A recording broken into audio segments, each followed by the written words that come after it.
Boa tarde a todos, sejam bem-vindos à teleconferência da Trisul sobre os resultados de 2021. Começando pelo slide 2, podemos ver que o lucro bruto alcançou 283,8 milhões de reais em 2021, enquanto a margem bruta do período foi de 36,7%. Por sua vez, o lucro bruto ajustado pelo SFH, alocado no custo, registrou 294,8 milhões, enquanto que a margem bruta ajustada foi de 38,1%. No ano, o lucro líquido atingiu 120,5 milhões de reais, enquanto que a margem líquida do período foi de 15,6%. Passando para o slide 3, podemos observar que o EBITDA ajustado em 2021 registrou 172,2 milhões de reais. Já a margem EBITDA ajustada foi de 22,2% no ano. No slide 4, analisamos o endividamento da companhia. Como podemos ver, o total do endividamento da Trisul ao final de dezembro de 2021 era de 642,5 milhões de reais e o endividamento líquido foi de 255 milhões de reais ao final do período. A relação dívida líquida sobre patrimônio líquido foi de 20%. O total de recebíveis performados em 31 de dezembro era de 130,2 milhões de reais. Agora, abordando as informações operacionais do período. Passemos para o slide 5. As vendas brutas parte Trisul totalizaram 185,6 milhões de reais no quarto trimestre, terminando o ano com 828 milhões de reais. Já as vendas líquidas parte Trisul totalizaram 164 milhões de reais no trimestre. No ano, as vendas líquidas parte Trisul totalizaram 753 milhões de reais. No slide 6, lançamos no trimestre 3 novos empreendimentos. O The Collection Paulista, Tucuna 250 e Valen Capote Valente, totalizando um VGV parte Trisul de 660 milhões de reais, distribuído em 814 unidades. Com isso, a Trisul termina o ano de 2021 lançando um total de 9 empreendimentos, totalizando 1,7 bilhão de VGV parte Trisul, um aumento de 71% em comparação ao ano anterior. No slide 7, podemos ver que as entregas parte Trisul totalizaram 439 milhões de reais no trimestre, distribuído em 1.305 unidades, com a conclusão de 4 empreendimentos, o Altez Ipiranga, Dome Vila Mariana, Eleve Vila Prudente e Viva Mar Andorinha. Em 2021, a Trisul entregou 10 empreendimentos, totalizando 946 milhões de reais em 2.823 unidades. Finalmente, no slide 8, podemos observar a relação do banco de terrenos da companhia. Até a presente data, o Land Bank total somava 5 bilhões de reais, sendo 3,9 bilhões on balance e 1,1 bilhão off balance. Gostaríamos de encerrar mais um ano agradecendo a todos os nossos colaboradores pelo trabalho e dedicação. Estamos agora abertos à sessão de perguntas e respostas. Obrigada. Iniciaremos agora a sessão de perguntas e respostas para investidores e analistas. Para fazer uma pergunta, favor utilizar a plataforma de webcast. As perguntas serão atendidas na ordem em que forem recebidas. Por favor, aguardem enquanto coletamos as perguntas.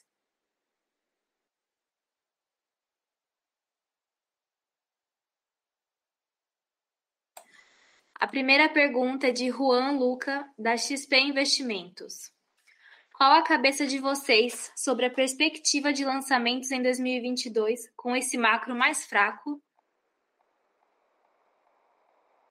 que estamos vendo? A ideia é continuar crescendo lançamentos como ocorreu no quarto trimestre de 2021 ou tentar segurar um pouco os lançamentos e esperar melhores oportunidades de mercado? Juan, eu agradeço a pergunta. Michel Christensen falando. A nossa cabeça para o ano de 2022 é de cautela. Nós não temos um guidance definido de lançamento e vamos sentindo cada lançamento que formos efetuando. Tá? Então, é um ano um ano de bastante instabilidade, de muitas notícias, de muita cacofonia de notícias macroeconômicas e globais. Então, a gente prefere ter uma cabeça de cautela, uma cabeça mais centrada aí em cada empreendimento, observando individualmente cada empreendimento e a performance de venda de cada empreendimento.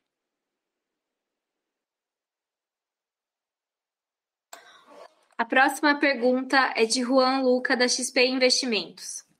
Sobre o mix de venda de vocês, vemos algumas empresas do setor migrando para empreendimentos de mais alta renda, justamente para poder mitigar os efeitos da pressão de custos e poder repassar preços de forma mais fácil. Queria saber qual a cabeça de vocês em relação a isso, se vocês têm conseguido fazer esse repasse de custos para os clientes, e queria saber um pouco da perspectiva de mix de lançamentos de vocês, entre empreendimentos de médio e alto padrão. Juan, aqui é Fernando Salomão, obrigado pela pergunta. Nós já estamos bastante focados no segmento médio-alto, justamente por esse motivo que você comentou, a possibilidade de repassar custos. E pretendemos continuar nesse mesmo segmento, uma vez que o nosso land bank, que são os terrenos já adquiridos, que estão contabilizados aí no nosso balanço, são todos dentro desse segmento, nessas regiões que nós gostamos de atuar, ou seja, na cidade de São Paulo, nas zonas sul e oeste.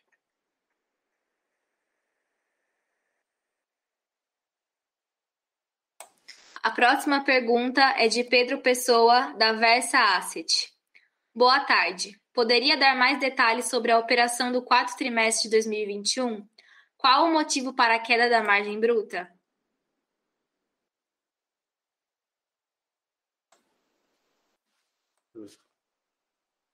Boa tarde, Pedro. É Fernando Salomão novamente, tudo bem? O motivo da queda da margem bruta nesse trimestre é a pressão de custos, né? Então, isso é uma realidade. E, às vezes, você pode ter, especificamente no trimestre, um descasamento entre os índices, né, que corrige os recebíveis versus os aumentos de custos. Esse é o motivo da queda da margem neste trimestre.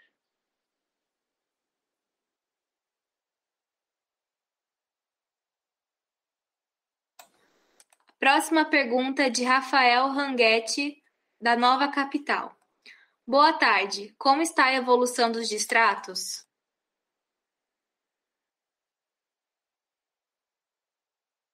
Rafael, novamente Fernando, nós não sentimos aumento de distratos. Nós entregamos empreendimentos no final do ano, estamos entregando no começo desse ano também. Já nos primeiros meses desse ano, 3 empreendimentos nós já obtivemos o habite, 2 deles já estamos em fase de repasse.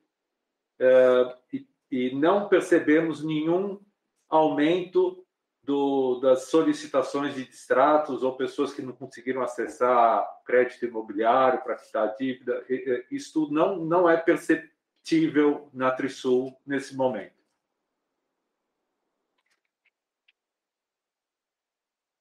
A próxima pergunta é de André, do Itaú BBA. Boa tarde e obrigado pela apresentação. Gostaria de fazer uma pergunta em relação à margem bruta.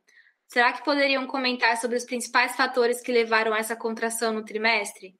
Se algum teve efeito de mix ou se foi mais do lado da revisão de custos?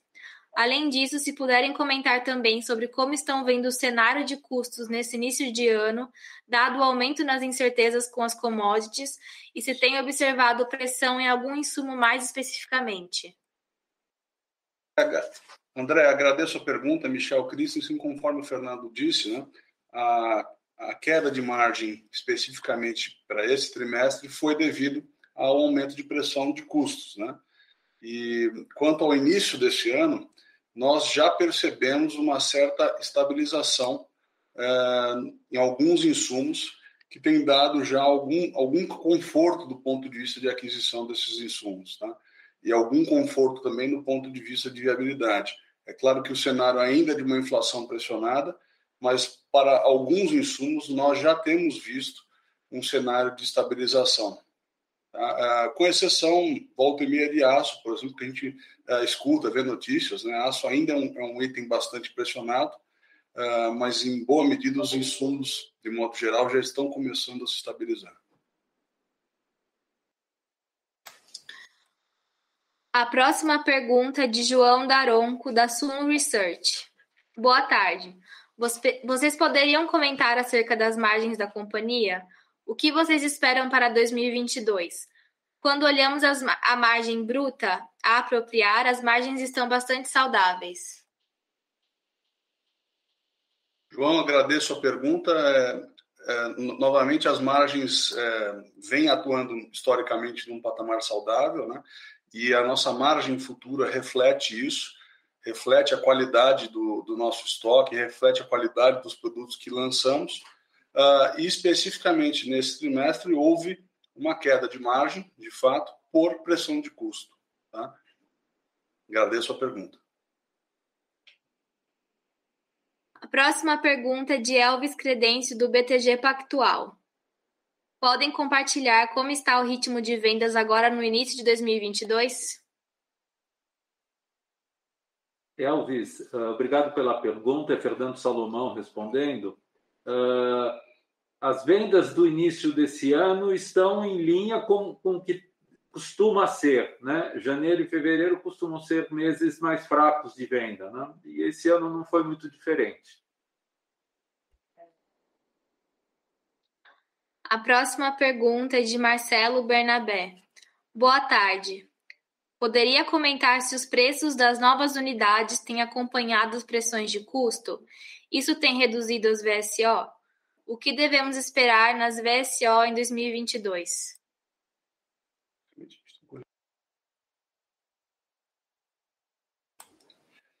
Agradeço a pergunta, Michel Christensen falando. Em termos de preço das unidades, nós temos efetuado a correção do índice nacional, né, de construção civil. Basicamente é o índice que faz uma metrificação mais acurada da inflação e de repasse, portanto, para o preço final. Tá? Então, nós temos acompanhado esse índice na precificação dos nossos produtos. A próxima pergunta é de João Daronco, da Suno Research. Um outro ponto que gostaria de ouvir da companhia é sobre a estratégia para o empreendimento Oscar Itaim. Comparado com os demais empreendimentos, ele apresenta o menor percentual vendido. É um empreendimento com elevado preço por metro quadrado e bem localizado. Logo, entendo a estratégia da companhia de não querer vender às pressas. Poderiam comentar como deverá se dar a venda deste ativo ao longo de 2022? João, é Fernando Salomão. De fato, é um empreendimento de alto padrão, é uma localização única, muito difícil encontrar terreno naquela região, e nós estamos realmente vendendo com a margem que nós desejamos, porque acreditamos naquele produto. É um produto muito especial e não tem motivo para reduzir preço, para acelerar a venda. Nós vamos continuar nessa política de manutenção dos preços.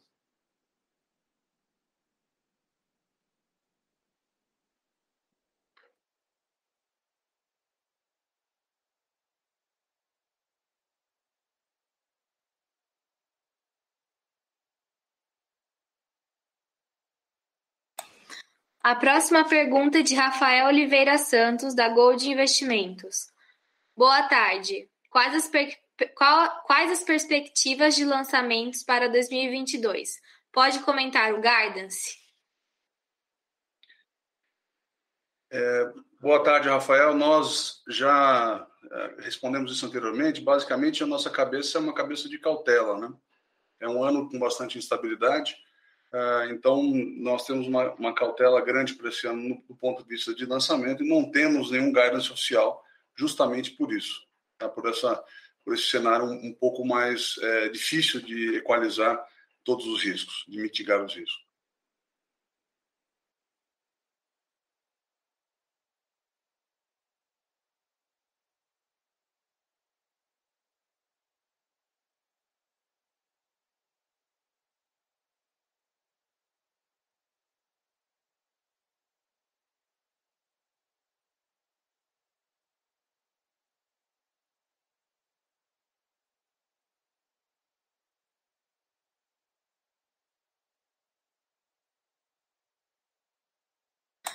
A próxima pergunta é de Eduardo Felipe Monteiro dos Santos.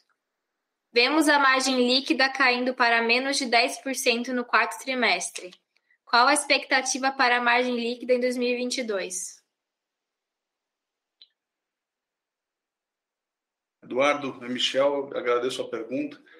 A queda da margem líquida é um reflexo também da própria diminuição do nosso lucro bruto, que decorre de uma receita um pouco menor nesse trimestre pela performance de VSO também um pouco mais baixa.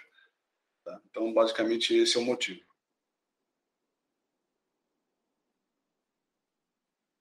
Lembrando que para fazer uma pergunta, favor utilizar a plataforma de webcast.